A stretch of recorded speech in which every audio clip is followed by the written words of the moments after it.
Hello, everyone. Welcome to episode 7 of the You'll Have That podcast. I'm Wassup, joined by Twiz and Jaboon. What's up, guys? Hello. What's up? We got some really spicy stuff to talk about today. I'm actually kind of excited about one of the topics. Shit, you and me both. Right. Happy holidays, everybody. I know Oh, we're not happy there holidays, yet, but it's pretty cold out. Hopefully, y'all are staying warm. Get some hot chocolate, some cookies, all the good stuff. Well, since it's the holidays, we'll start out with something kind of that covers everything, I would say. So recently there was a major Chinese hack that essentially penetrated all the encrypted chats and encrypted stuff. It was a backdoor hack. So that's kind of scary. It's a Salt Typhoon, I think is what it was called, the group or something. It's actually the worst US cyber attack in a while, if not to date. How many people were affected? So many people were affected that the FBI was suggesting everyone use end-to-end encryption on everything they have. Yep, which is why I swapped over to Signal.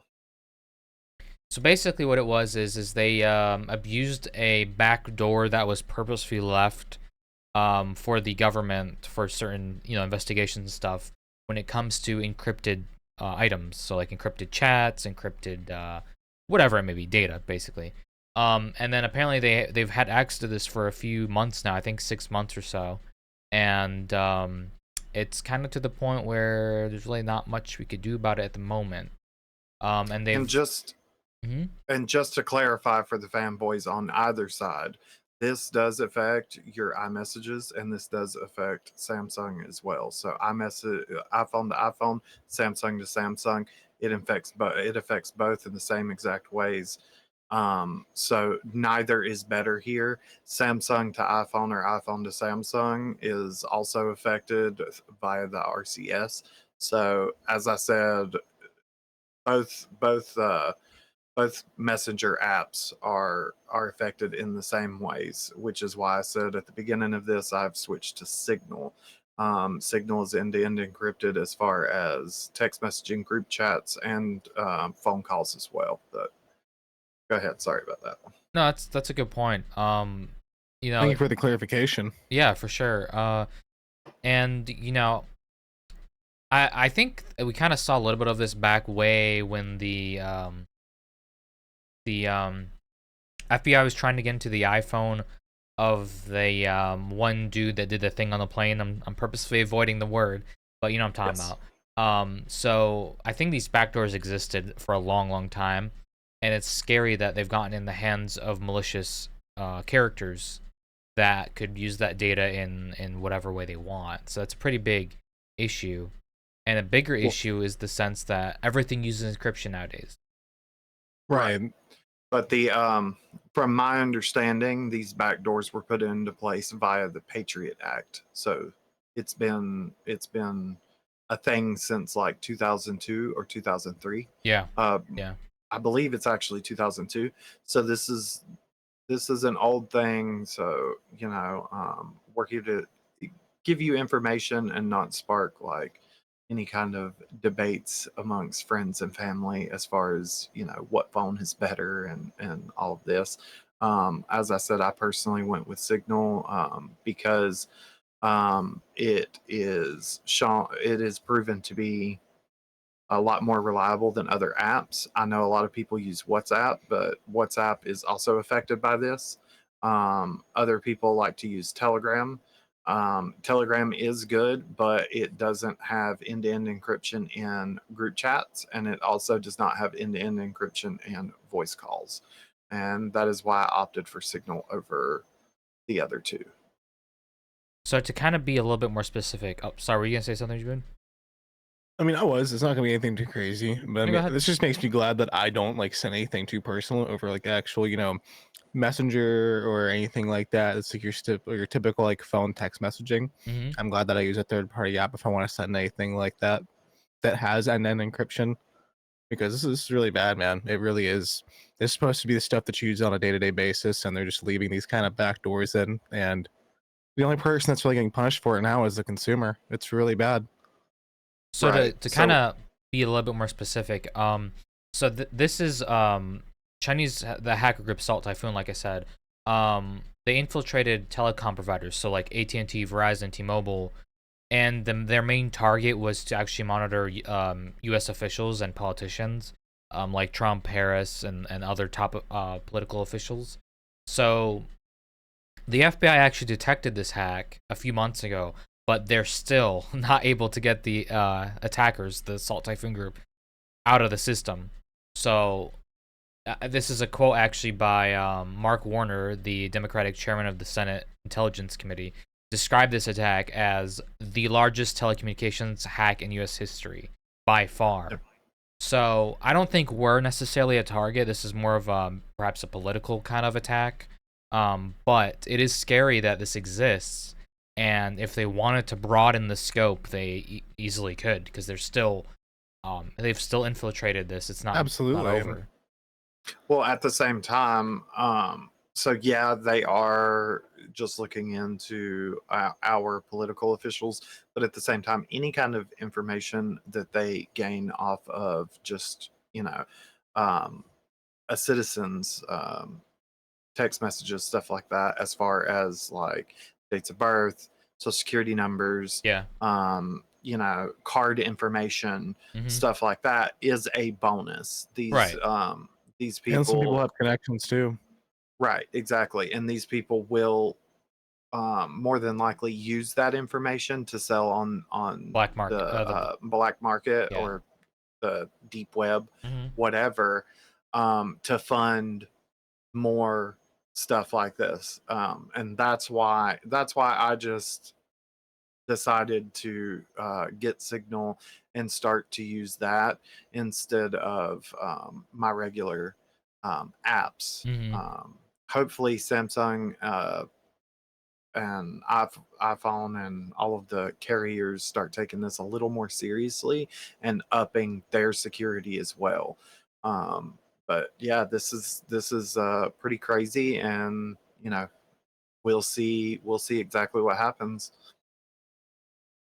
This is just a reminder, guys. You can never take your privacy and your security like too seriously. This is something that you always have to be on top of, especially in today's era where we're having It's AI generated Yeah. things, people getting into accounts with something as simple as just the cookies on a web page, man. It's getting really bad.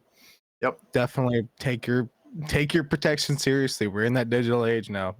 Your Well, life depends on it. it Yeah. used to be, a man's home was his castle and his wallet was, had everything in it. Now we literally carry these devices and they have almost every facet and aspect of us in them.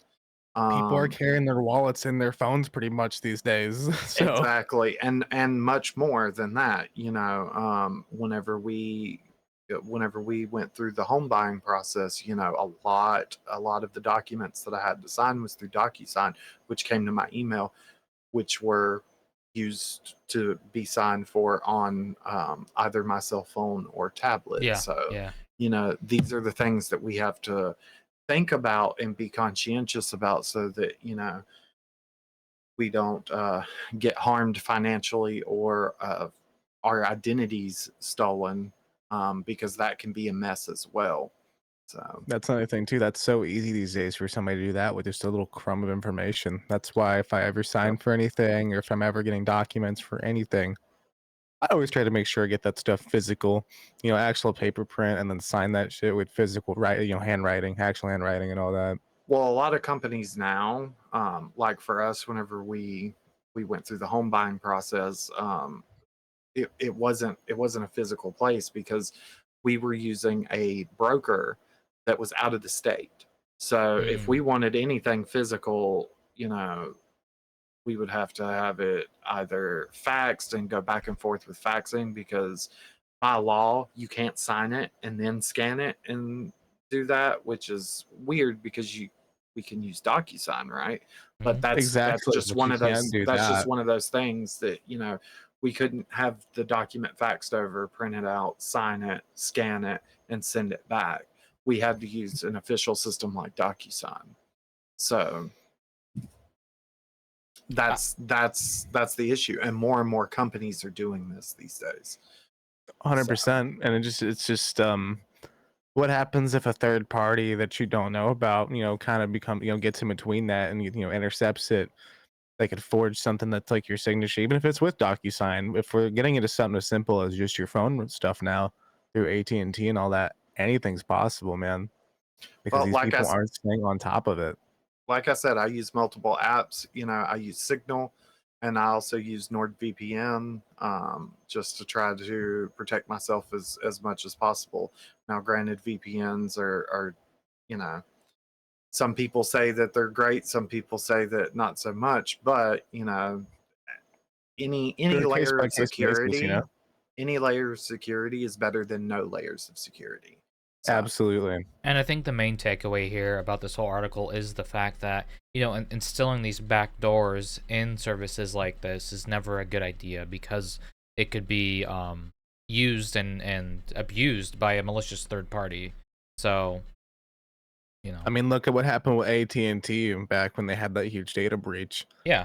These things aren't getting better because they care more about either potentially, not saying they do, but potentially selling off their data for their customers' data, or just the lack of security. And then when that dam it bursts, they're like, "Oh, my bad." now I will have to give AT&T credit where credit is due. When that happened and they saw how large it was, they did offer all of their customers 3 years of free credit monitoring and credit repair services, which I actually took advantage of the credit monitoring side because luckily my information was not used in any of this. So I went with the credit monitoring side. I saw, some things that I didn't particularly like, but it wasn't fraud, but I had that corrected. And then of course I used another app to change all of my passwords Oh. that were or could have been affected in that breach. Well, to shoot down that goodwill bird real quick, none of like T-Mobile, AT&T, or Verizon have actually officially declared that they've been breached yet. That's the FBI that made that declaration. So. Yeah, but I'm pretty sure in days to come that they will, especially being that the FBI has now made the declaration public. The good news That is way they can look like, "Oh, we're not as bad. right. It's not as bad. That we're not the only ones." Yeah. The good news is services like Discord, Signal, and Telegram, stuff like that, they all use encryption. So that should be safe. Really, the predominantly what was targeted was, like I said, cellular telecom stuff. So text messages, phone calls, maybe if you're using data that's roaming, stuff like that. So I think we're pretty safe. But yeah, I just figured I'd let everyone know about that. That was kind of an interesting discovery there. It is. It's just like, to finish it off. Mm-hmm. It's just crazy to make something like Discord and these kinds of apps. They're not made by, yeah, they're expensive companies now because they've grown so much, but Yeah. they're still third party and they have way more security and care more about user safety than the people who manufacture your phone. Like, I don't think that it's technically like that nefarious. I think it's well, more it's nefarious, but I think it's just like a neglectful kind of it's Well, not, it's an aftersight. you have to also look at the customer base. People that use Discord on average are more technologically literate and they more know about the internet than your typical iPhone user, your AT&T customer, your T-Mobile customer, Verizon, etc. So if you can fool/get away with the minimum for your customer base and they wouldn't know better, I feel like these companies are greedy enough, are more incentivized in that regard to just not care. Whereas Discord is a smaller group, it's a niche. I wouldn't say niche, but it's for gamers and like the gamer group, we're very like, well, you've seen how games are. Like if you make a poor game, you got the whole internet talking about how garbage this is and they boycott your company and stuff. Whereas, AT&T, T-Mobile, Verizon, etc., they have predatory practices, but they've had them for years. And just people just live with it, right? So Right, I mean, that's how much you really can do. So in that regard, I think the customer base also kind of dictates a lot of how they responded to it /respond. Fair enough. Can't Mhm. argue with that. So, there is a preliminary investigation / hearing now that's going on in regards of Sony versus Cox. COX. I have not heard. I have not heard Cox. I know what you're talking about when you say Cox. I have not heard of those motherfuckers. Pardon my French. In a while. Wow. Yeah. What's going on with that? Right. So there's a hearing. And what Sony's trying to do to kind of push people to stop pirating, akin to what Nintendo's been doing lately, is they're trying to make it to where ISPs are liable for piracy. So you know how. Hold up. Yeah. So you know how like, if someone pirates right now, your ISP just if they catch you, they give you a warning and then they'll stop providing service for you. But I don't think they're legally required to do that, right? Or if they are, I mean, they still do it because they make sure that, hey, we're not going to sit here, have you go to jail for your first offense for you doing something that's like piracy. We're going to make sure that, hey, we know what you're doing, but don't do it again. I actually no, I think would they like- are liable. One sec, Twiz. I think they might be actually legally liable, but the They major are. difference is they are. The major difference is Sony wants them to be fined. Like literally from what you download, they have to pay. They're getting fined for it. So it's their responsibility to stop you from pirating. What were you gonna say, Twiz? I would like to just point this out that this is solely an American thing. Yeah. Period. Yeah. Sony is doing this in America because America allows companies to do this because they're greedy. Plain and simple.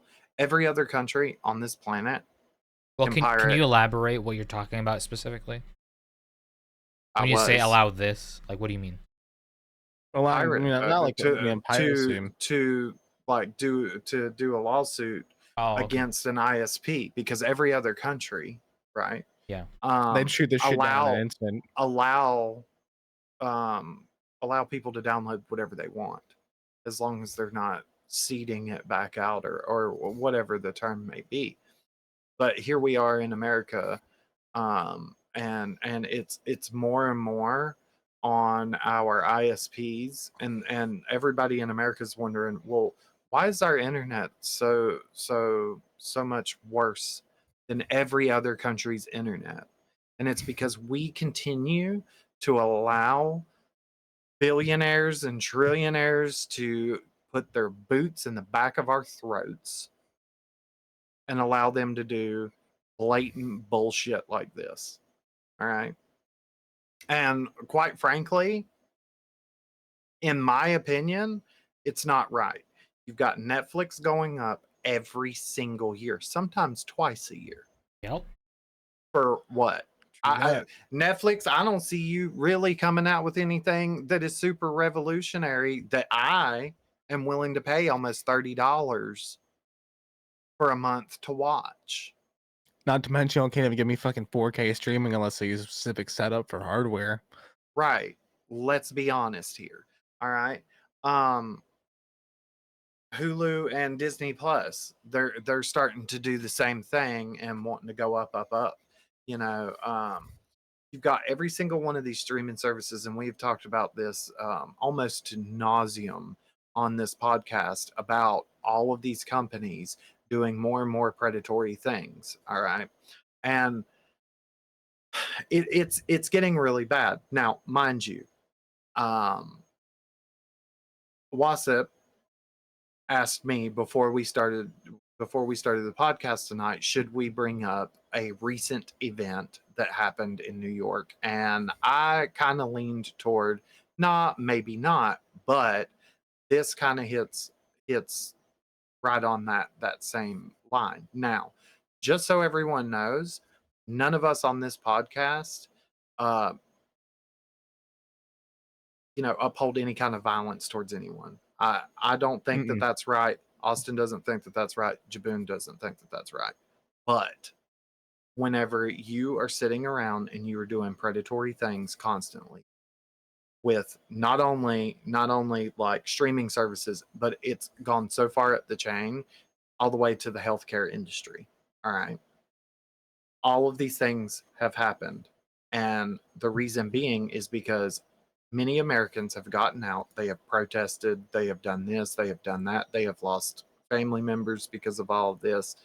And it is getting, we are going in a direction right now that people are having to, make the choice. Do I pay this $25 or $30 for this little piece of entertainment that I still have, or do I let it go to put that extra little bit of food on my table? All right. So whenever these companies come out and they're smiling and they're talking about how they're Fortune 500s and how they're making billions because they, made it to where people can no longer share a Netflix account, or they denied a mom coverage for breast cancer. All right. There is no reason to ask why what happened in New York happened. Because our lawmakers right now, currently, and the ones for sure that are coming into the next administration are more focused on giving their billionaire buddies more tax breaks and not helping the people that they swore an oath to help. They are not willing to help their constituents who voted them into office. And for too long, that has been going on as well. And whenever peaceful lines of communication are broken, such as protesting and writing our congressmen and stuff like that. For example, in Missouri, their people voted on a bill, and now the incumbents are trying to overthrow the will of their own people in their state. What else can you do if this is what government does? I mean, totally fair. I'm gonna go too off topic, but it's not even just industry things either. It's just as far as predatory practices go. I mean, you fuck around, you're going to find out, and Mm-hmm. I think Sony will hopefully fuck around enough to where they find out, even though they're in the billions of dollars. It's a very rough thing because this only again goes to punish the consumer, and these are issues that piracy is going to exist no matter what. Let's be real here. No matter how hard these people crack down on it, there's always going to be somebody trying to crack games code, especially with all the DRMs that we have in today's games and all the online bullshit that they keep wanting to put in single player games that they port to PC. Not just talking about Sony, by the way. This happens with a lot of people.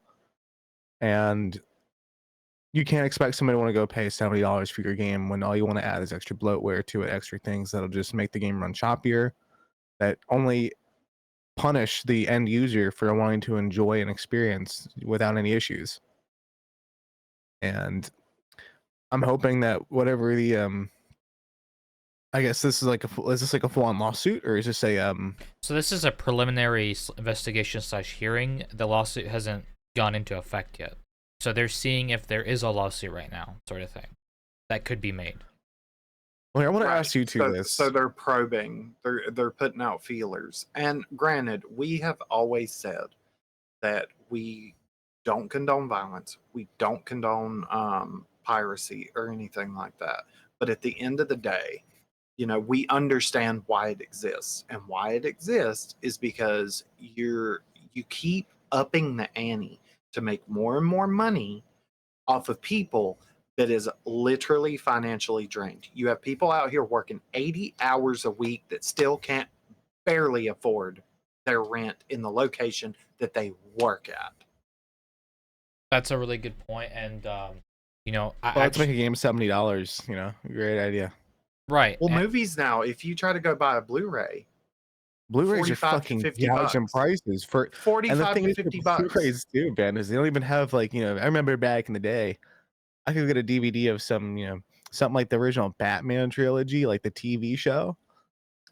The CDs would have so many little features. They'd make sure that was worth that 30 or something bucks that you pay. And most of you even pay 20. Yep. Nowadays it's 45 and it's copy paste bullshit. There's no soul in whatever they give you. And that's the whole incentive for me to buy physical media, is to preserve it, number one. Number two, to have that extra stuff that justifies buying that, better edition of a movie. Yeah. The but featurettes and they don't stuff, even give you right? that. Yeah, they don't even give you that anymore. They want to sit there and just slap it on there and call it a day. And it's like I can go do that for myself with my own copy of the movie. Very true. I mean, both of you guys made some excellent points, and so if Cox wins this preliminary stuff hearing, it's a win for all of us, right? However, if Sony wins, then things might get a little tighter. And obviously, pirating is illegal. We all know that. But it's not so much the pirating that I'm worried about. It's the fact that this is gonna encourage more invasive monitoring of your internet traffic. We already seen people like Xfinity use some of this stuff as an excuse to bundle and throttle YouTube into an entertainment package. So this is going to open that door yet again to where ISPs can now throttle Netflix, can throttle YouTube, and be like, hey, if you want to have this service unthrottled and you want to be able to watch it 4K, you have to buy this package, that package, and it making your internet costs that much more. Exactly, it's double dipping kind of in internet, and now you're trying to do television or whatever, and something entertainment wise. So can I ask you two a question? Yeah. You know what this kind of reminds me of? Do y'all remember the whole LimeWire thing that went on back in like the early 2000s? That's exactly what I feel like is. It's a similar case of what's happening with like LimeWire, except in having like a peer-to-peer connection. LimeWire is the reason why our internet is the way it is now, is because like with the throttles, with this, with that, that's why. Because LimeWire lost that one back in the yeah, LimeWire, and what was another one? I think it was Kazam. I think it was called. You had Kazam. LimeWire, FrostWire, I think Kazam or Kazoo, whatever I think it was like was. it was like Kazaa or some shit like that. Yeah, something. You had a bunch of them, and they lost, and I understand why they lost, and stuff like that, but that is the reason why our internet is the way it is now. That is why they are able to throttle this and do that. Meanwhile, we're over here. You guys remember Napster as well? Yeah, Napster was another one. Yeah, that's a good one. So, we're over here and we're paying a larger price than our other friends in other countries for crappier internet. All right. I think that's where the right. problem is, and you kind of hit the nail on the head. We're paying more for an inferior product, and this is a trend we're seeing with almost everything consumer based. Everything. It's video genuinely games, almost impossible. Yeah, it's impossible to find a good, honest product that's fairly priced these days. It's impossible. Because there's no good, honest salesmen or any manufacturers. Yeah, it's just for the dollar, by the dollar, corporate greed. We've talked about it a million times. Same story over and over again. I hope Cox wins, though.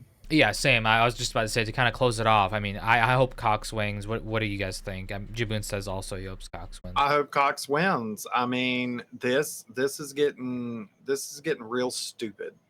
I mean, I'm tired of losing my consumers' rights, man. Yeah. And let's kind of they can't control. They can't control what Sony does. I can't even get certain ISPs. That's why we're with the ISP that we are with now. I can't get certain ISPs to give me a static IP address to host a freaking Minecraft server. All right, because of shit like this. Well, they have to tier it out, right? You have to get business plan with them, and that costs 2 times. Yeah, but his point is something like this one with Sony. It costs 2 or 3 times more because business. I'm not going to do that, and they know that I'm not going to do that. And on top of that, even the current ISP that I have wants every time I call with an issue, they lay it on so thick as to, oh, it's your equipment, you should get our equipment, and they try to force feed me their inferior equipment even to my stuff that I've purchased myself.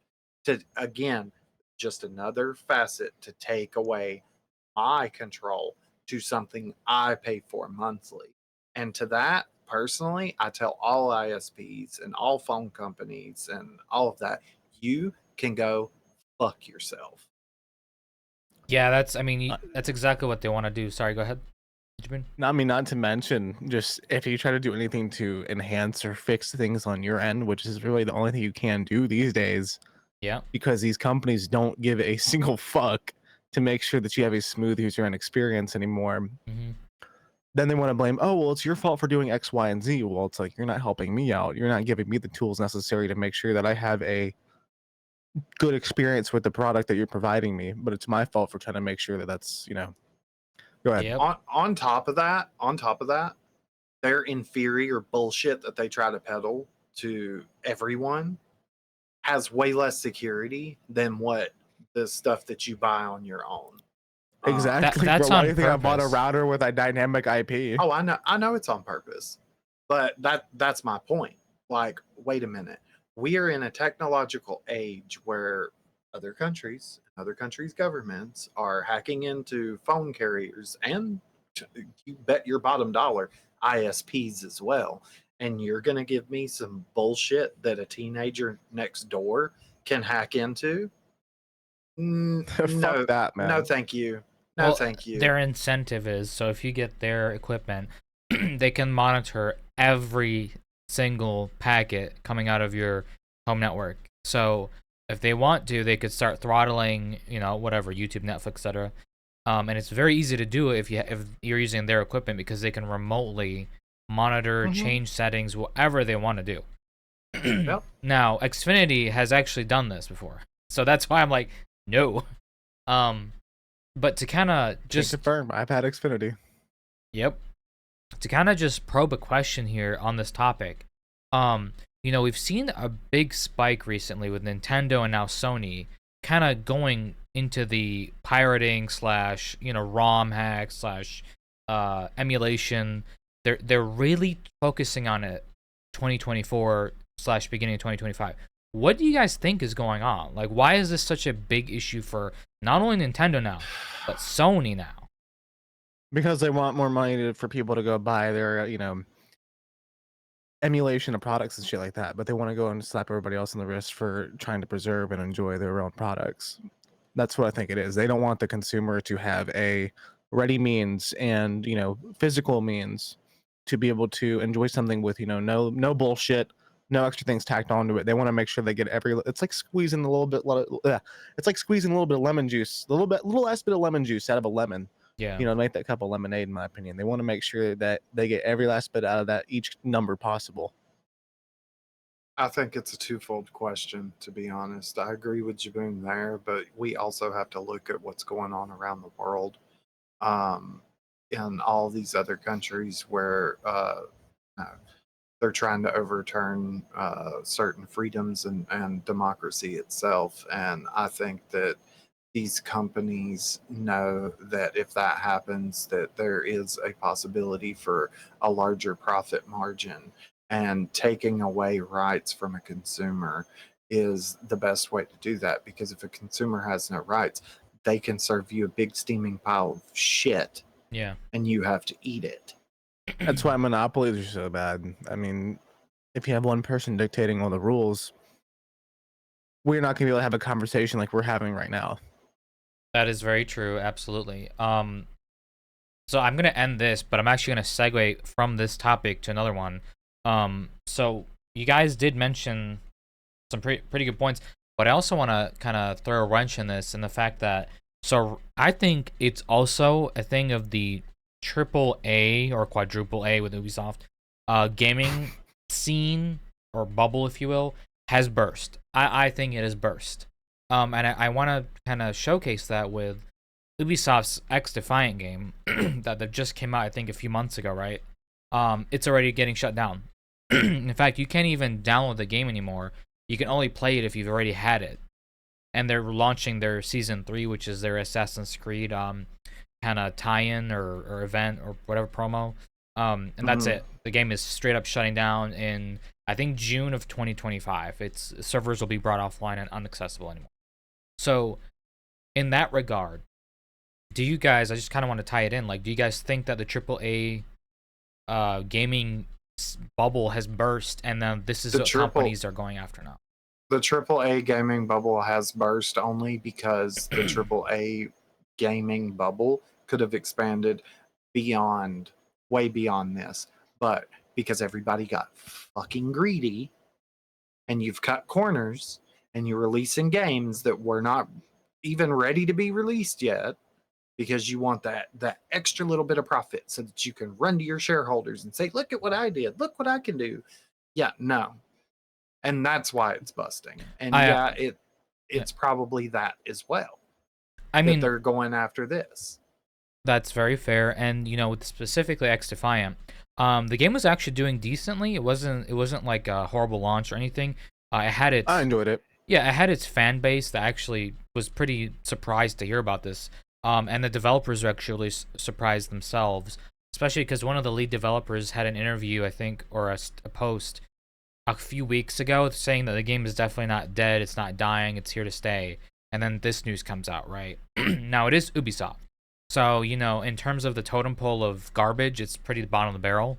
I would have... We also have to look at what Ubisoft has done. Yeah, exactly, right. Ubisoft has released a lot of games that were not ready to be released. And then you had the CEO coming out and saying, get used to not owning the stuff you pay for. Yes, yep. So that right there probably hurt a lot of new users coming over to that game, even if it was good or not. Because I am the type of person that if I am even going to spend time, it can be a free-to-play game. If I'm going to spend time on it, the servers had better be active for a very long time. Yeah. All right. So me knowing that Ubisoft are the type of people that's like, well, you know what? We're going to get these off of our server, or this game off of our server, and get used to and get comfortable not owning your stuff, because we can do whatever we want. Game. Because we're billionaire nepo babies that run around and tell our customer base that you're going to eat whatever steaming pile of shit comes out, and you'll be happy with it. No. Personally, I hope Ubisoft bankrupts. I'm kind of there with you. It is definitely a sinking ship right now. It's doing by far the worst in terms of all the big developers. And it's for good reason. They've consistently fucked over their customer base. And they fucked over their developers too by a whole bunch. I mean, did anybody hear about that Prince of Persia game that they made? Right. That was a very good game. That was probably one of their best, or like one of their most well-received games. Yep. What happens to Studio next? Shutdown. Yep. And comes to we're seeing the same thing with XDefiant. Exactly. It comes to the point, like, what is good enough anymore? What is good enough for these big mega corporations that seemingly, like, nothing's good enough. Nothing's ever good enough. And you know what? I think the straw that's going to break this camel's back is Assassin's Creed. Because Assassin's Creed that's their last shot, man. That's their moneymaker. That's their golden goose. You know how GTA for Rockstar is their golden goose? If Assassin's Creed were to fail, I think Ubisoft as a whole would not succeed anymore. And I would just like to say I have literally played every single Assassin's Creed game to date. But I will not be buying this one. I will not support Ubisoft. Likewise. I can't buy this one, man. I'm sorry. Period. Yeah. I will not do it. I don't care about the drama about the Japanese aspect of the game. For me, it's some stealing assets. Well, there's that, but the drama that I'm more interested in is the fact that they do not care about their customer base. They do not care about their employees. They do not care about their development teams. Is what they care about is, I was able to buy 2 yachts last year. I need to be able to buy 5 this year. Otherwise, nothing's worth it. And I also want to touch base on that because you said steaming pile of shit that people will eat, and I kind of also want to mention Activision in this because recently there's been a few YouTubers that have released a study, and it's been found out that Black Ops 6 is using a lot of AI for their in-game development. So a lot of their art, even in game, like on the walls, is straight up just AI. Well, that's to be expected. I mean, I don't mean to like justify or say, yeah, it's okay, but we're in an era where that stuff's getting better and better and better. If they can save a couple pennies by, something as simple as decals on a wall, I understand using AI for something like that. But if it was for something like the entire game development, or for key features, then I'd be kind of upset. Well, that's another thing is there's actually also a recent kind of little, I wouldn't call it a study. It's more of a like investigative little video, but a lot of the maps are actually kind of AI-esque as well. Someone did do like a little chat GPT experiment and found that, a lot of the map design is very similar to what the AI was outputting. Now, I'm not an expert in this, so I don't know how that translates. I don't know internal development stuff like that. Well, let me ask you this: are we talking like full-on actual? Sorry to cut you off, but like, are we talking about actually like 3D design? Are we talking no, like the template? references? Yeah, the layout of the map. Sorry, there you go. Well, then yeah, I can understand that they want to have a I basis can for something to understand develop that. on. I mean, it saves a little bit of time for making a finished product. Also, I've looked at the maps as well, and I've looked at the maps from previous Call of Duty games, and it's still the same. It's the not. same kind of yeah. It is still the same kind of layouts that Call of Duty has kind of always went with. Their cookie cutter. It's a box, and it's gonna only be this big or So in whatever. terms of lanes, they were saying that they were going to come out with maps with 3 lanes. None of the maps have 3 lanes. Not a single map out right now has 3 lanes. So in older Call of Duties, that was a normal thing. So I think they downsized the maps, but regardless of the map design, I'm just saying that they were using AI. And one of the major points is the new Christmas loading screen is bad AI. There is 6 fingers on one of the hands. It is horrible. So I hope we're not going to see a trend where more and more of the development is going to go through AI. I don't think it's that good yet, and a lot of people are going to be out of jobs that shouldn't be, because this is an art. This is not right. This is not this is not flipping a burger. No, this is an art craft. And if you try to, mainstream that and make it into AI, I think we're going to see a lot of the same crap over and over again, and it's not going to fare well for us consumers.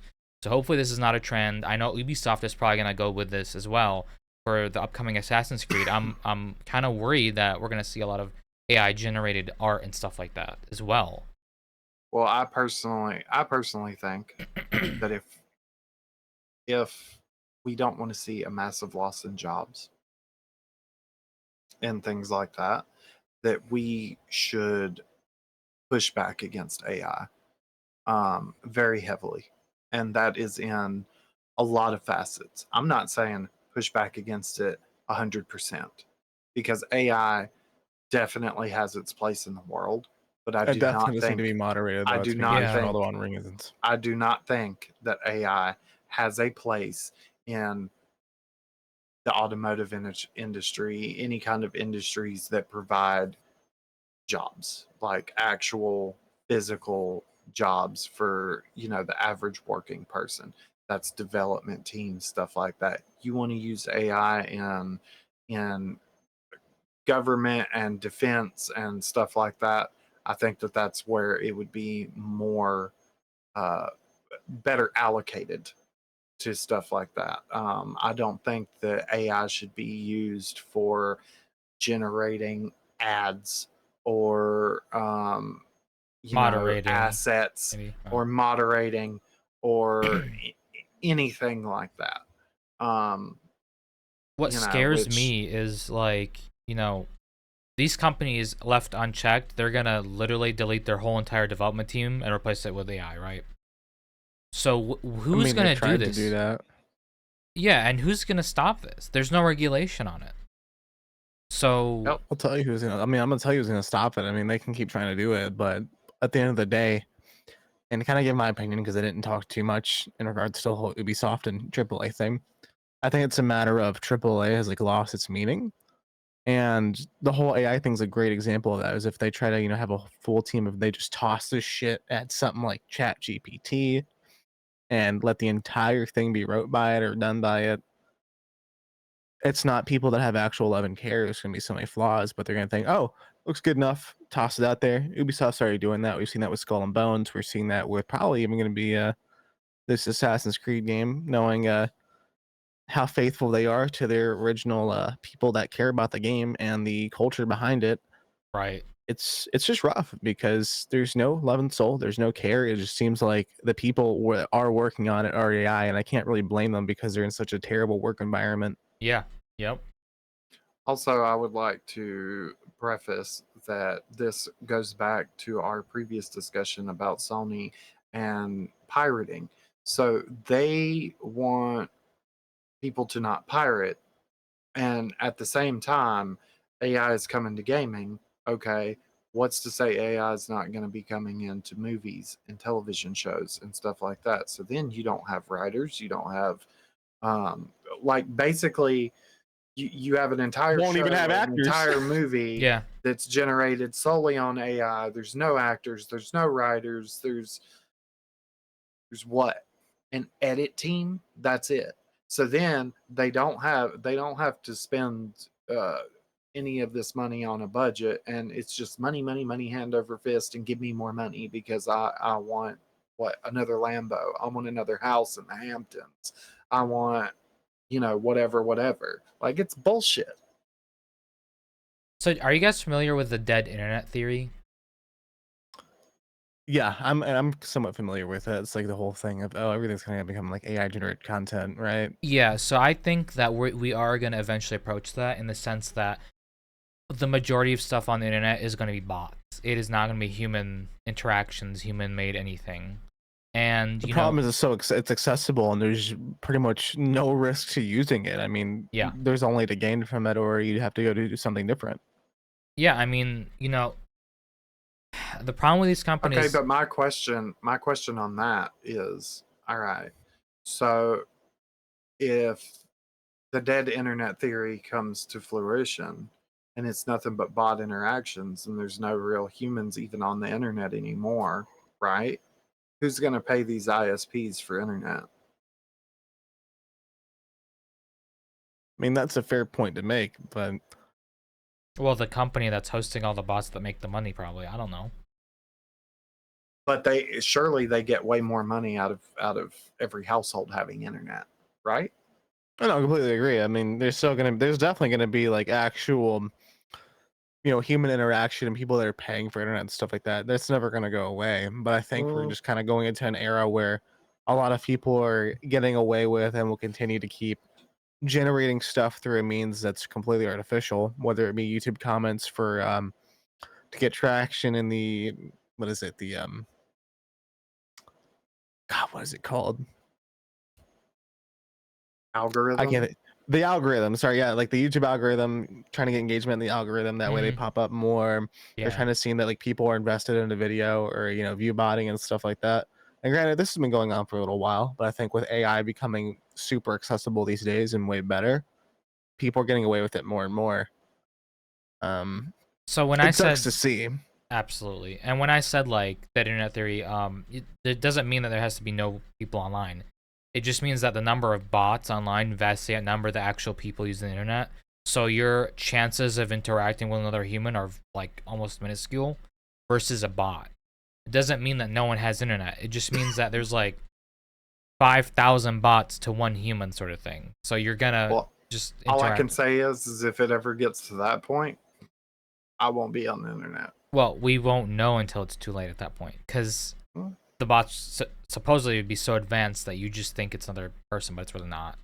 You're kind of seeing it with a lot of game developers, right? That we talked about with AI, using AI and stuff. Did you ever think that, the arts on the walls of Call of Duty Black Ops 6 were made by AI? Or did you think that Yeah, some random intern drew it? no, it looked. I'm an artist, so I could pretty much tell that, like, yeah, no, this is not. Well, for someone This like me isn't. that's not artistic, right? I didn't really think about it. It's not something I thought about. But now that someone put a light on it, it's like, wow, I wonder what else. I wonder what else is AI. I wonder like how many people actually took the care to work on this and handcraft it. And that's kind of where Jaboon was right. Triple A is a soulless husk of what it was. It really is. There's no soul in it. My thing is people need to stop saying, oh, triple A or quadruple A or this kind of stuff. We need to stop judging games based off, oh, it's a triple A studio. There's a reason why I've been playing a game called Stalker 2 so much. People will say, oh, it's a triple A studio. Nah, bro, these are like 300 people in Ukraine. quit basing the people or the studio that you buy off of or what you buy off of Yeah. off of a fucking generalization or because of like a Budget. production quality or Yeah. budget. Like you could have fucking $400 million and make a game like Concord, which was absolutely terrible. That was AAA. See how well that turned out? Yeah, I mean, it's not about that, man. It's about the love and care with the team that's behind it, no matter how big or how small. Absolutely. And Wassup can tell you, before I buy a game, 90% of the time I research it for months You have to before these I days. You will really do have before to, I yeah. will buy it. All right. And I am the type that I support companies and studios and stuff like that off of their merits and their accomplishments. Okay. And that is why I supported Assassin's Creed for as long as I did, because they made very good games for a very long time. Now, Ubisoft itself and the Assassin's Creed, I don't know what happened to their dev team. Not going to get into all that, but that is why I no longer support them. Activision. All right. Call of Duty has been a long love of mine. It really has. And yes, currently, right now, I still have fun on Call of Duty, but it is becoming very fast as well. A studio that is about to get on my chopping block because of all of the things that they are starting to do. And that comes with their servers being dilapidated and old, and our 20 hertz for Warzone and hit reg is insane. And I'm seeing packet burst and this and that and the other every day. Now, whenever it launched, Jaboon and I both got on one of our podcasts and we said that it was a really good launch because it was. All right. We didn't have any of the issues that we had in MW3 or MW2, but those issues a week later started to pop up. That's really And weird, man. It's Really bizarre. weird. it is very weird and bizarre, but if they You think it'd be the other way around? Right. If they continue on this trajectory and they continue to ignore all of its consumer base and all of its player base and everything like that, whenever we are telling them, you need to fix these servers and you need to get an actual anti cheat that works, and they continue to ignore us, then they can go the way of Ubisoft is. Point blank, period. I will find another FPS that I enjoy. Well said. Yeah, I mean, this is where we need to be, honestly, as gamers as a whole. I think it's starting to shift this way. You know, if a company is doing wrong, it's doing you wrong, you cut it out. And you know, I'm glad to see that happened with Concord, because that was a trash heap. I'm glad to see that it's happening with Skull and Bones. Assassin's Creed's gotten. I mean, they're scared to have a press release on that game. Yep. So Well, same to see it happen to XDefiant, in my opinion.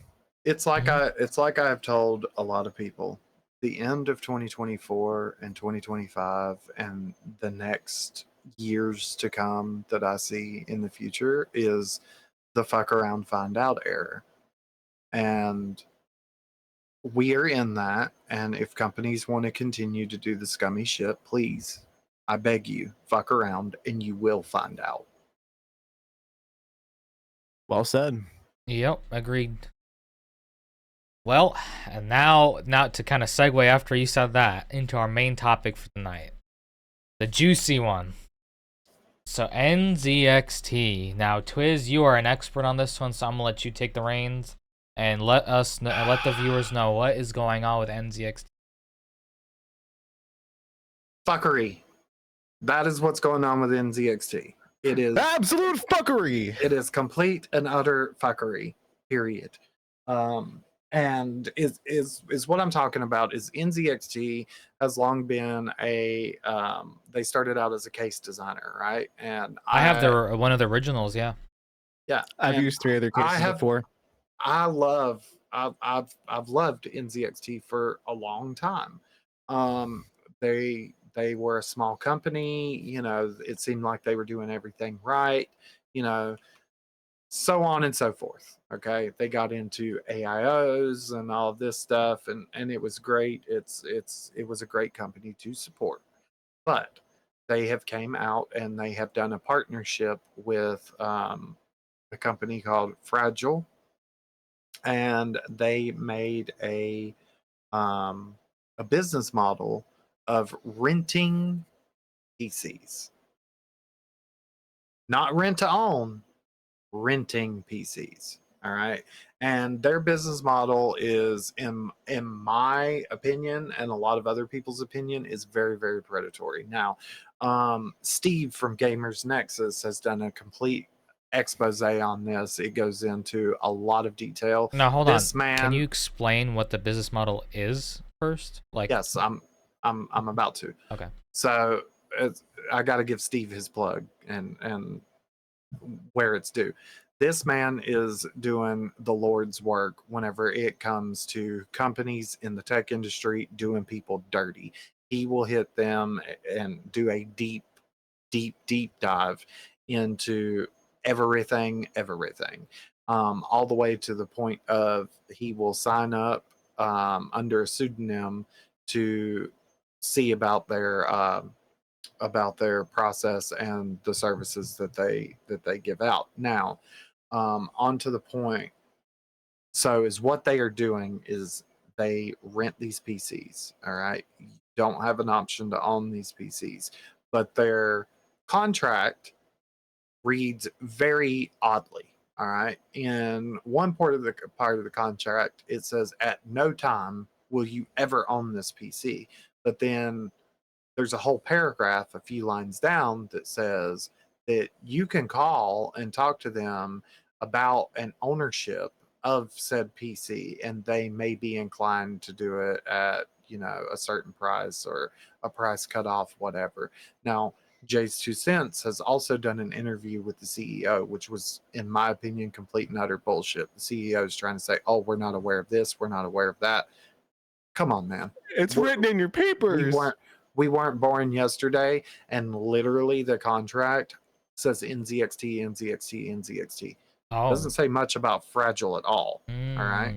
So is what the CEO tried to say is, oh, once you sign the contract and we ship this PC, it then goes between the end user and Fragile. Has nothing to do with NZXT. Meanwhile, the whole contract is written up with NZXT's name, and they are the face of this. Okay.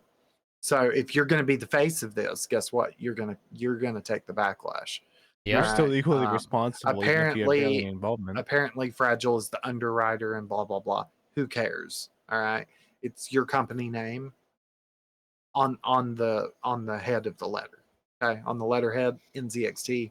There you go. Yeah. So during this interview, it was a bunch of I'll look into that. And even Jay called him out for Steve's. So Steve had gotten a one of these PCs rented. All right, within a week, the price went up by $10. And Steve reported that he didn't get an email. He didn't get nothing saying that the price was going to go up and that he agreed to it. Isn't that a switch and bait? That's pretty exactly what it is. So Jay called the NZXT CEO out about it, and the NZXT CEO said, "Oh no, we definitely sent him an email and contacted him and let him know that this was happening." Meanwhile, I'm more inclined to believe Steve over the CEO. All right. Now, I mentioned that Steve uses pseudonyms. Yeah. To do stuff for services and everything. Yep. Well, the fact that he uses a pseudonym, which is a fake name, all right, he didn't submit a government issued ID, which is supposed to be a part of this process that you have to go through. And initially it was declined. The very next day it was actually approved and the PC shipped. With a fake name. With a fake name, no ID. No ID. Isn't that technically a line of credit that he'd be opening? Yeah. Yeah, but and they do because soft credit and checks. I'm not entirely sure on how Steve did this, but they did a soft credit check, and literally the people at Fragile told from what the NZXT CEO says, the people at Fragile told the NZXT CEO the reason why this happened is because it was such good credit. Oh That's wow, why they voided It was the not ID existent. It was check. that good. that's All right. crazy. Okay. So now we're out here and we're just because somebody has good credit, oh, you don't need an ID, even though we're supposed to require that. Okay. So What kind of bullshit? past that, this rental process within a year, you have paid almost a quarter more than what the PC actually cost Yeah. within a year. Wow. All right. And then it's supposed to be like a 2-year thing. Then you can upgrade or you can keep it up to 5 years. If you keep these PCs the entire time, you've paid for that PC 3, possibly even 4 times over. Yeah. It's 4 times Also, more. I think I another did the math. scummy thing that they were doing, which they corrected whenever Steve's expose came out, was NZXT has a buying program and a renting program, Okay. right? So the buying program has names of these PCs, and let's say one's name is Phantom, right? And to buy it, it's got the 4090, it's got this, it's got that. The rental PC, same name. But if you don't go in and actually check those specs are a lower tier. So Oh. if you look at the buying option and you're like, oh well, okay, what is it to rent? Because it's the same name, Mm-hmm. right? And you don't check these specs, then you're renting a PC with the same exact name, thinking that you're going to get these specs whenever you actually get a much lower tier. Wow. So it's just scum on top of scum on top of scummy shit. You know, it's all messed up. I watched Jay's interview. I watched Steve's expose, of course, and then I watched Jay's interview, and then Steve has a new video out that is a rebuttal to what the CEO said, and he's even saying that that's all bullshit. Like, you can't sit there across the table from somebody, and that's pretty much what he did. Deny, deny, deny, deny. I didn't know that. I'll have to look into that. It's Typical CEO jargon. right, right. It's fragile. It's between the customer and fragile. Point And the finger at everyone but themselves. right. And Exactly. even Jay was doing a very good job at trying to hold this man accountable, because he's all like, okay, even though it's between the customer and fragile, Yeah. your name is everywhere in this contract. Okay. Point blank, period. So you can't sit there and just put it all off on this underwriting company. Exactly. So what do you guys think? I mean, to be honest with you, I think NZXT is fallen from grace. I think that they've fallen into the corporate greed trap, and this is your typical. They got called out, and it's the corporate BS that is like almost ingrained in every CEO these days. Of we didn't know, we'll look into it, blah blah blah. You're essentially treating their consumers like they're idiots and hoping that it just flies over. I would also like to point out the fact that within 24 hours of Steve's expose coming out, they redid parts of the contract. So that looks like I'm covering my booty. That's what that looks like. Absolutely, absolutely. Jubin, what do you think? I'm very personal about this whole situation. One, because I used to buy from NZXT very frequently. I want to start with one thing. I want to say that to really get the full idea of this, we can talk about this for hours. Please go and watch the original video. It's about an hour long, but if you have the time, you will not regret it. Steve has went out of his way. He's on the same level as Louis Rossman when it comes to holding these people accountable and not giving into bullshit, and I love it.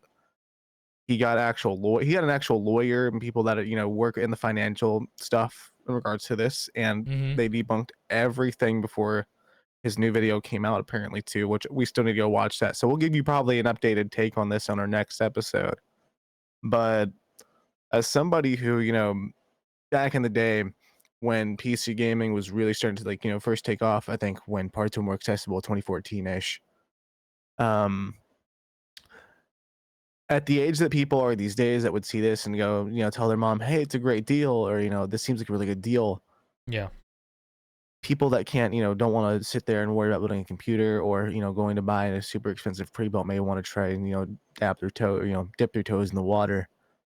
This is awfully predatory towards people who don't know any better or who want to experience this industry and try something new.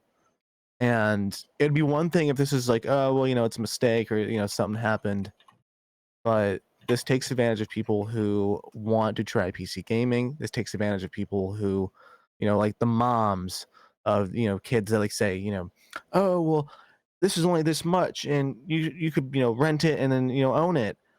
And I think another team of people or another group of people that need to be held accountable are the people that they're sponsoring. And it sounds really shitty for me to say, but after watching how they say things, that how the people that they're sponsoring say things like, "Oh, you can go rent one of these computers and own it," or you can go rent this and go play a Fortnite tournament and go win the money to build your own computer. Like it's a very specific wording that takes advantage. They've been using content creators to say shit like that, like to push this out. You know how like a lot of content creators will have a little segment in their video for an in-video ad. Literally what he just said, they are saying this in those videos, that you could go and rent this PC, win a Fortnite tournament, and be able to have the money to build your own computer or buy one from NZXT. Okay, you know what doesn't make sense to me? Sorry, I don't mean to cut you guys off. No, go ahead. I want to hear. So I'm on NZXT's website and I'm under their pre-built, and they use Affirm, so you could outright finance a pre-built without having to rent it. So why would you rent the PC? So why would you bother renting this? Like, there's zero benefit. So Affirm, the reason, and this is a theory of mine. So I have used Affirm. I am not rich. There are certain things that I'm like, shit, I'm gonna have to make payments on this. So, and I have used Affirm, and Affirm, they are a very good company. They're very secure and stuff like that, but they do a little bit of a harder credit check than just a soft credit check. And they give you a certain amount of buying power, is what it's called with Affirm. Okay. And a lot of people may not meet the threshold to get enough buying power to use Affirm to buy that PC. So this is an alternative to people that don't meet that, is what you're saying. Exactly. So if you can't use Affirm, but you can use this, which is going to be more monthly, than you would pay for Affirm. All right, which is the problem. Affirm is less. But you said there's a credit check. There's supposed to be a credit check. Soft credit. Soft credit check.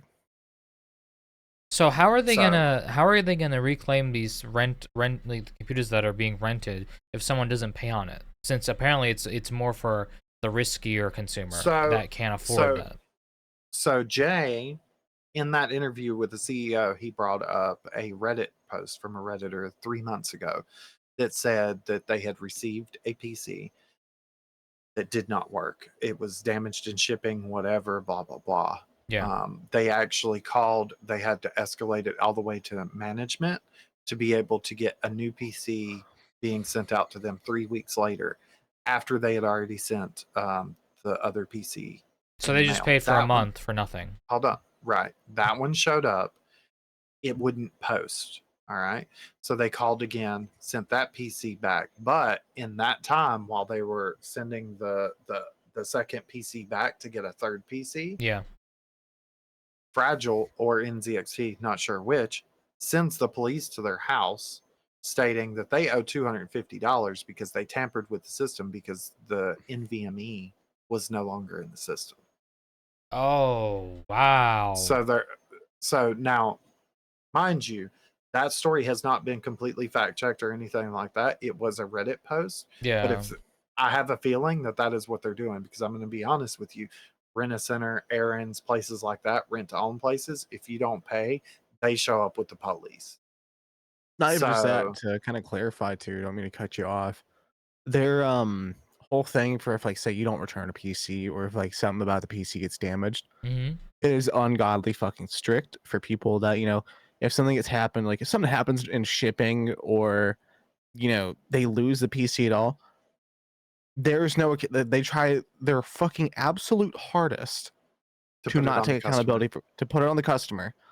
And it's terrible, especially like, so like, there was one bit of it where I think it was talking about like original packaging, if you have to send the computer back. And if you don't have like the original box that it came in, like, let's be real, if you're ordering this thing for like 6 or so months from like, if it wasn't this egregious price and like it's a typical customer, Yeah. who's keeping that big ass box around? Like, Yeah, do you think anyone's gonna exactly. keep that big fucking box around? Exactly. Not only that, there is a part in the contract that says that pertains to user data.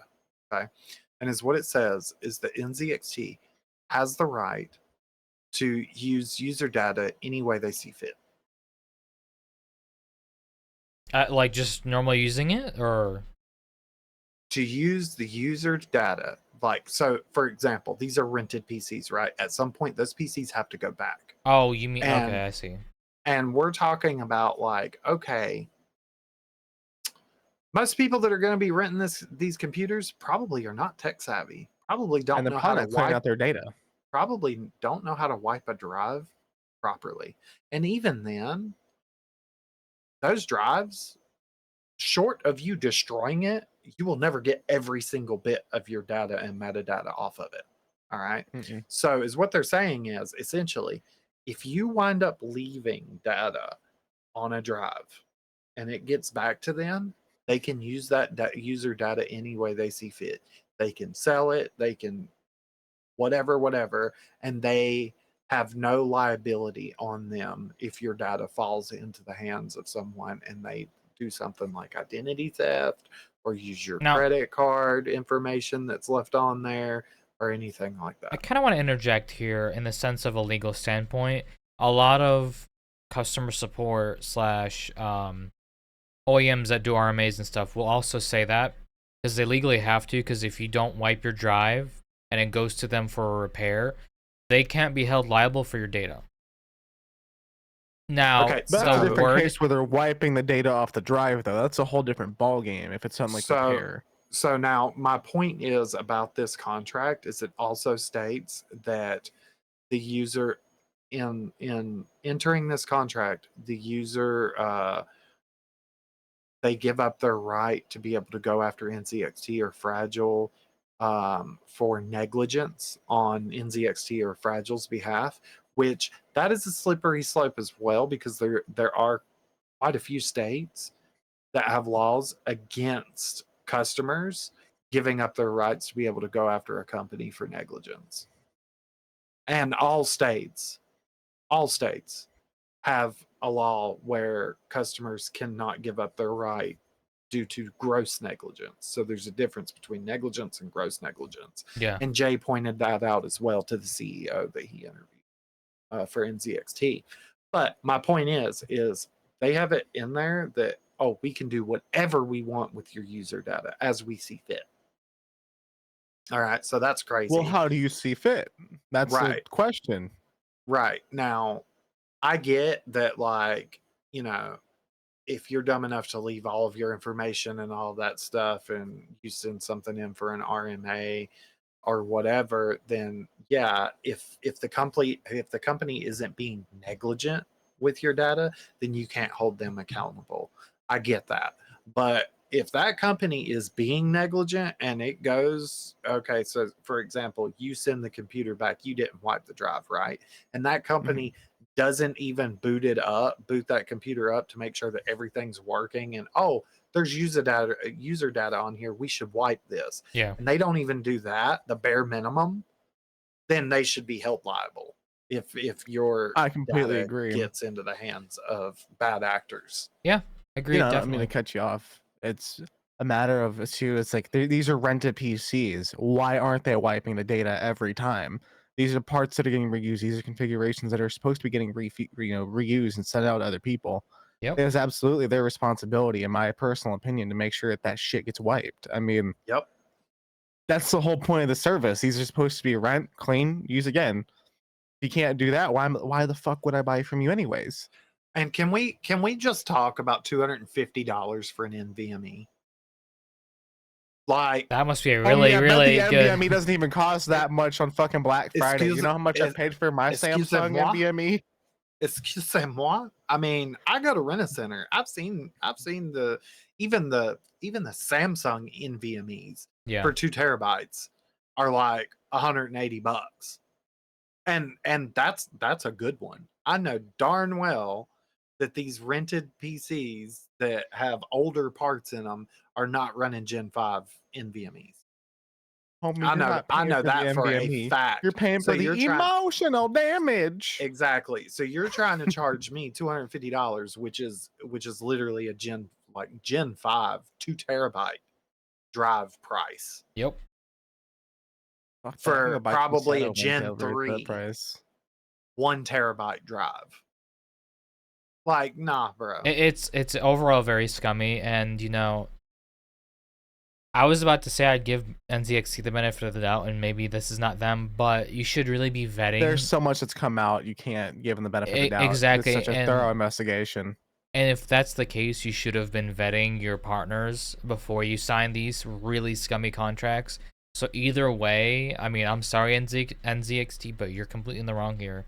And on top of that, the interview that the CEO of NZXT agreed to do with Jay, and I love Jay's content as well. I'd like to tell all the subscribers that we have, hey, go subscribe to Jay's 2 cents. Go subscribe to Gamers Nexus. All right, because they are for gamers by gamers. Period. But on that topic, that interview did not help NZXT's case in the slightest. All right. If anything, it showed gross negligence on NZXT's behalf at best, and at very worst, just a greedy cabal of assholes. Sorry, didn't mean to cut you off. Now, yeah, one thing I want to add to when Steve did his little interview with, I think it was it was either lawyer or the financial people that he had hired to go on the case with him that were purely unbiased. That's why I love him doing this shit. When you getting a loan from a mafioso, not saying you should do this, but they did the math. You getting an illegal loan from the mafia for getting a PC, you'd be more financially stable paying that back than going with NZXT's fucking rent a PC program. Something's wrong, man. Now, that is now insane. what he means by a loan from a mafioso is the payday loans. So the payday loans have been illegalized, right? But a payday loan has an exorbitant amount of interest. But even if Okay. you would have went and got a payday loan for the price of one of the PCs that are for sale on Yeah. NZXT's website, you would have came out paying less for that payday loan than you would have for the PC. Wow. For the rental PC at about 9 or 10 months. And you own the PC. Yeah, it's insanity. It really is. And to be honest, I think NZXT should not only regret their decision of doing this rental pay for it, bullshit, too. but they should get rid of it. And as a good faith to consumers, everyone that got a rental PC, they should be all like, you know what? You own it. Merry Christmas. Okay, I'm not gonna go that That's- far, but at the very least, give them an option to buy it for a discount. It was old parts anyways. That's another thing I want to add. They literally could have given away those parts and used it as a tax write-off. They could have given it to St. Jude's, used it as a tax write-off, and been out no money because it's old parts. I want to add on to that on the whole old parts thing. That's another thing too, is with like their expensive ass pre-builts or the random PCs like player 1, player 2, player 3. They would market these as these aren't going to be obsolete. Of course it's fluff, but they'd market it as these are like top line parts, and they'd put like a 4070, 4080, 4090. Then they'd put like some ancient ass fucking processor in there, or graphics card or processor, vice versa. And you can't market that. They had on their 4090s. All right. The PCs are showing up with 4070s in them, sometimes even 3090, 3080s, because And they they'll change didn't the have the listings, too. stock. Yep. Oh, so that's straight So up bait and switch. That's not even Yeah, they like tried that's changing the listing after, trying to say, "Oh no, it's always said 4080." I'm pretty sure that's exactly, exactly wow. what happened. exactly. That sounds like a lawsuit. So whenever it comes down to all of that, I still say get rid of your stupid rental program, and everybody that has rented, you know what? I'll give you this. Everybody that's rented for more, because it's $250 a month for these PCs. Hold So on, hold anybody on. So that's question, is that for any tier of the PC or is that just for one tier? I think, correct me if I'm wrong, Jabroon, isn't that like the top tier? I think I mid think tier's that's the like top tier. I'm gonna go ahead and look for you. Let me I look it think up real mid quick. tier's like 180 to 200, and then the bottom tier is like 180. Okay, so the price is actually a little cheaper than that. So, oh wait, so yeah, no, for the highest, which is like the prime, which is the maxed out specs, which has a 4080 Super, an i9 14900KF, 259 a month for a Yep. subscription PC. Ooh, that is expensive. And their cheapest is at $59 a month with a 3050 and an i5. Okay, Um, 59 a month. but still, I mean, they're marketing these as like the top dogs, and like these are gonna last for a long time, and they have But all they're these like not. big things, and they're not. And at that point, if I'm paying $259 a month, which is fucking crazy, it if I wanted to do that, why wouldn't, as Twist said, why wouldn't I go with a firm and go, go buy my own parts, or go with a different pre-built company where I can go do a bi-weekly payment and be done with it at that point? Because if I'm paying that much for it, I can go get a computer for around the similar price that I own, and I can do whatever the fuck I want with. It's So crazy. I'm looking at their website for the Player 3 Prime. So I think that's their highest tier one. It's got a 4080 Super, 14900 KF, and 64 gigs of DDR5. You can pay that with Affirm for $106 a month, Yep, and for that 2 is years. a $3,449 PC. Yep. And that's not factoring in just interest, by the way, and if like you make late payments and all that kind of stuff. So is what I'm saying here is anybody that went through this rental process and has had this rental for even 5 months, they should just give them that PC. I mean, at that I point, agree. I mean, this is straight up a ripoff. It's just you can't word it any other way. It's a ripoff. it is. I Mhm. mean, not even like, if you put all those parts together, because 64 gigabytes of RAM, a 48 Super, and i9, that would at most, I If they think, be. if they wanted to do this, sorry Jaboon to cut you No, off, okay, but go if ahead. they Go ahead. wanted to do this, you know what they should have done? They should have went with Aaron's. Dead ass. They should have went with Aaron's. They should have been like, look, we have all of this stock, da da da da da. We'll do gaming PCs. And there you go. It's rent to own. Yes, you're going to be paying more, but it would have been cheaper than $259 a month, and you would have probably paid 25% more than the PC is worth, instead of never owning the computer at all. So I think the reason they didn't do errands is because it's not like soup. There's only okay, they do have a lot. They have 1,106 locations. Um, so they are actually, yeah, it would work. It would work if they went through them. I'm not sure why they didn't. Maybe the cut that they would have gotten is not as high as or rather as low. Greed. Exactly. I think it's a greed thing. Yeah, I'm pretty sure. I mean, so if they're going through a firm for financing and they want to go do this, in my opinion, Why not just host it through a firm at that point, and being actually you pay to own it over time? that's kind of what I'm thinking. I mean, if they don't want to do the harsh credit check, then have NZXT take on the financial responsibility versus putting it on the customer only. I'm not sure. Look, I'm not a financial expert, but I can tell you right now that what they did does not work. It is not. It is not No, it. It ain't it, Chief. Yeah. That's the thing is, if they wanted to do this, if they wanted to charge like a little bit more, I feel like if they had good quality assurance, which I used to have really, I mean, I had really good experiences like NZXT's warranty and customer support and all that. And it sucks to see that they're doing this, because I feel like a lot of the times I spoke with them, they've had good, usually good customer, support, good service. Um, they could have charged a little bit more if there was that, guarantee of good customer, service, good, good feedback, making sure that the customer is taken well care of, all these kinds of things that should be a standard and that they could be held for, praised for.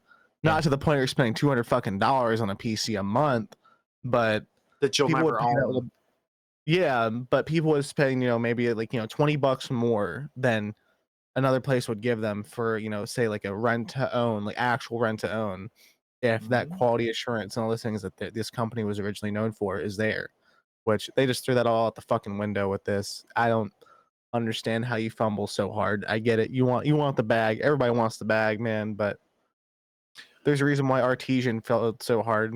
Yep. And I would also like to say this.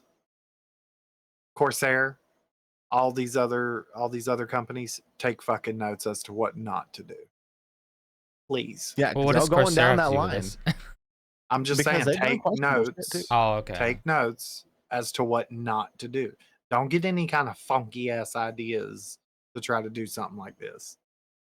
Well, here's what's the most egregious, right? They could have done this differently. They could have made it to where the lower, like maybe the lowest 2 tiers you could rent to not own and have the price not be too crazy. But why would it make sense to rent a top tier computer that you're selling for 260 for 250 now, whatever? 260. Yeah, 260. Like if the person can't afford to purchase it, why would they want to rent it for over double the price of financing it? I mean, at that point, they could have literally saved their money for a few months. Yeah, and just and bought been a able whole to go buy Yeah. a computer. Exactly. So I think the market, not only that, but their target audience doesn't make any sense to me. Well, the CEO also said, "Oh, well, this is also more for people that isn't going to be doing it long term. It's for like the college student that comes home for summer." And I'm like, But the why wouldn't they just go pay on a payment plan for a fucking laptop? I'm like, wait a minute, did that really just fall out of his mouth? And by the way, a college student that comes home from the summer is one of the most broke demographics that you're trying to appeal to with something that's crazily priced. That's what I'm saying. That's why whenever he said it, I was like, I know that didn't just fall out of this man's mouth. He must have been. He must have sucked a job. He must have sucked a septic tank right before coming into Jay's studio. All that shit spewing out. Exactly. That's insane to me. Yeah. I'm gonna be very, very curious of what Steve does next and what happens with NZXT because I think after there's a rude awakening. Right? You're good. Good. After this podcast, I want to watch that follow-up video that he made, and the next episode we'll have to comment on it because I feel like there's gonna be a lot of shit in there. Yep. Computer companies take fucking notes. I don't care if you're Corsair, G-Skill, Razer, Nvidia, anybody, no matter how big you are, what you do. Don't fly too close to the sun because you're gonna get fucking burned. That's all I gotta say, man. Don't come up in here playing in our faces. Don't think you Scarface what's with your next? computers. Is Corsair gonna rent RAM? You gonna put a RAM rent to own your fucking RAM. Not even rent to own. You can rent our RAM, but you'll never own it. You can rent our RAM. We're gonna charge you $128 per stick. Like, bitch, what? You may have a chance of owning it. $2 per gig. No, I'm just kidding. Yeah, that's insane. And you know, to kind of go back a little bit to Activision real quick. One more thing they did that's kind of also worrisome. So, talking about not flying too close to the sun. Did you guys know that the Black Cell pass? So every time you get it, the Black Cell part of the battle pass, they give you an additional like 20% bonus XP that applies to your account. So if you get, I think it caps out around 80%, I think. So to get the 80 extra bonus percent, you have to get the Black Cell for at least 4 seasons. Okay. So that's another thing. They've been doing that since Black They've Cell never came done out. that. That has never been a thing where you every time you get Black Cell, you get an extra bonus applied to your account. Really? Yeah, this is the first time. No, this is the first time. At the time. very least in Black Ops. Let me ask this: so the bonus was it the bonus stacks every time you buy it? Doesn't like the bonus doesn't go away? You just get to keep the XP. Correct. Bonus? Correct. So returning customers that keep buying that Black Cell, They get a bonus on top. Yeah, let's go. We got pay to win shit in Call of Duty now. Let's go. Yep. Um, But yeah, I mean, sorry, didn't mean to stray too much, but yeah, definitely gonna be interested with the NZXT thing. I think next episode we'll definitely do a follow up on this and see where this goes. But so far in NZXT you're at 0, Steve you're at 2. So let's see. It makes you wonder though, like, is NZXT the only one doing this? yes, they are. They are, because you know you have iBuyPower and all those other big iBuyPower doesn't do any kind of rental, anything like that. The only thing you can do with They only do iBuyPower financing. is That's the best you'll through get. finance with a firm. Okay. That is it. Okay. And that's why Jay at Jay's 2 Cents touts them so much. He touts them just as much as he touts Falcon Northwest. Now hold on, what about Aaron's? Because you mentioned Aaron's. Do they do a rental program for computers? It's rent to own. Rent to own. Okay, okay. So it's like financing. It's not. Oh, you get to rent this, but you never own it. No, you're renting to own it. Now, granted, a company like Aaron's is pretty scummy because you're gonna pay. Like, for example, you go into Aaron's, you get a refrigerator. Yeah. You're gonna pay probably double what you would have just paying it for cash out. But there's a lot of people that can't afford a $2,000, $3,000. Well, that's their business, right? That's how they have a business. Yeah. It is what it is. Along with, you know, they sell couches and dining room tables and beds and TVs and sound systems and laptops and all of that stuff. Yeah. But it's still, at the end of the day, it is a rent to own company. It is not a, you can rent our PC, but you'll never own it, and we're going to charge you more than what Aaron's would charge you for this PC. Like, what? And to think that this would come out during like Christmas season, that's kind of sad. Yeah, NZXT said, "Merry Christmas." Here's to make sure that we don't spend this shit. fucking money. So I'll take it. Thank you, Steve, for this gift. Right. Man, they've fallen from grace. Enjoy the coal in your fucking stocking, you piece of shit. Yeah. To think, I mean, I used to rock their cases like Jaboon. I have an original. That's a shame, case. Man. They have such good case designs. Yeah, they started out with such cool like Alienware like cases and stuff when no one else was doing that, and you know, to see them fall from grace so much is just wow. The Grinch who stole your fucking wallet if you didn't return the PC back on time. Right, exactly. And you know, it kind of worries me. I feel like we're gonna find out more with the software on the computer, because how are they tracking all that? So like, how would they know that the NVMe was pulled out, for example? Because the NVMe showed up not in the computer. Oh, I thought there's like a software that reported that. Okay, gotcha. No. Whenever they received the computer, that's why it took so long for the cops to show up and be like, "You owe $250." Okay. Like, by the way, guys, if that's the case, you realize like anyone that they call the cops on them, that in almost every state, if I'm not mistaken, that's a felony amount, because the computers are over $500 if they were to steal that. Well, the computer, yes, if you were to steal that, that's over a felony amount. But like the $250 not NVMe, yeah, no, it's got to be 500 and above. But still, regardless, like, how are you going to blame the customer whenever the customer literally received the PC and the same day got on the phone with you guys and told you guys that the computer was not working? It literally, the graphics card came out of the PCIe slot because they didn't do the packaging correctly or anything, that there were wires that weren't even connected in this PC that this customer received. See, that's especially fucked up, considering you're paying for a service for them to take care of the computer. That's what you're paying for. Right. That's crazy. So this customer got on the phone and even had to escalate it to management just to get another computer sent out and this one sent back, and explain the entire situation. So how are you going to blame that customer for a missing part whenever they told you that this computer was basically in shambles whenever it got to you? Yeah, or whenever it got to them. So that kind of reminds me. You guys remember? I don't know if anybody remembers this, but when Steve had that issue with Newegg before he went in and interviewed them with the whole motherboard. Yes. Yeah. With it being messed up, like on arrival, he didn't even touch it or open the box. Even though it's not necessarily the same thing here with the whole SSD thing or NVMe. what if the customer wasn't the one that, misplaced the NVMe? What if, like, when they were, looking at it in the factory or something Could have happened happened, in on the way? shipping. It could I happen in shipping too, I man. have Maybe it a was something personal that experience with that, with a Newegg and shipping a dead motherboard. When I got the motherboard in my current, or might have been no current build, yeah.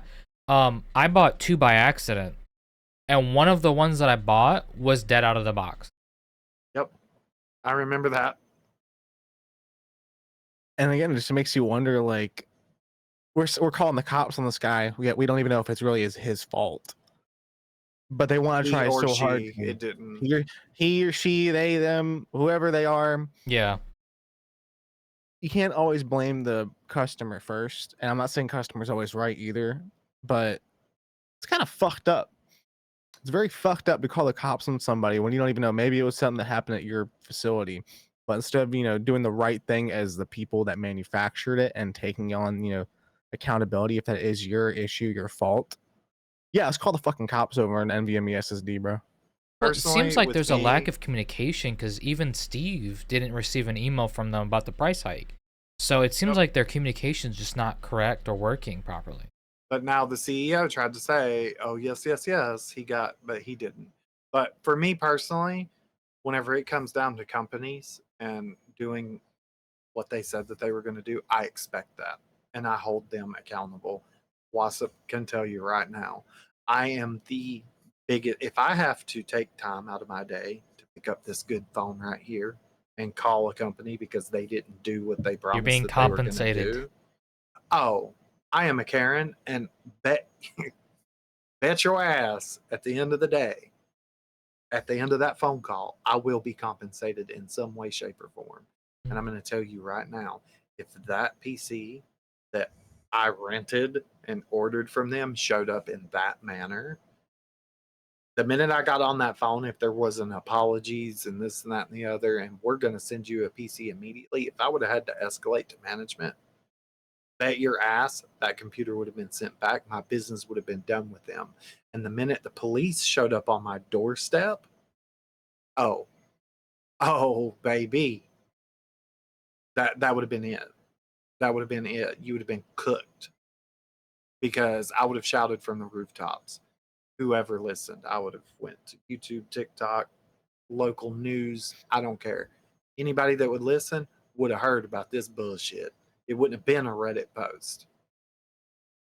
So, And a lot of people may find that to be unreasonable, acting like, in such a way over your product. But these days, I mean, even back in the day, you used to be able to get such good customer service if something went wrong. Like, I used to have it was like a Dyson. I had a Dyson vacuum, and granted, this thing was like way out of warranty, and it needed like a replacement part. And of course, it's out of warranty, so I can't just send the whole thing back to the original factory. Mm-hmm. But I contacted Dyson, and they gave me a whole manual, a whole breakdown, tear down, fucking, booklet of how to take apart everything, and they told me where to go get this part. And that was awesome because I only had to pay like, $20, and yep, it took maybe at most 5-10 minutes. yep, These days, these companies, they don't want to give you the appropriate customer service unless they can make sure that they get something extra out of $1 for it. And if you don't call them out in their bullshit, if you don't sit there and tell them, I'm not going to give you my money as a customer anymore, or I'm going to take you to small claims court, I'm going to make sure that I get my money back and reimbursed. Then they're like, okay. How can we make this right? Yep. It used to not be like that, and it should not be like that. That's why you have to act that way. And I'm guilty of it too. I gotta. I mean, they want to blame everything on user end. You can't sit there and say, yeah, it's the company's fault anymore, because then it's like the stigma.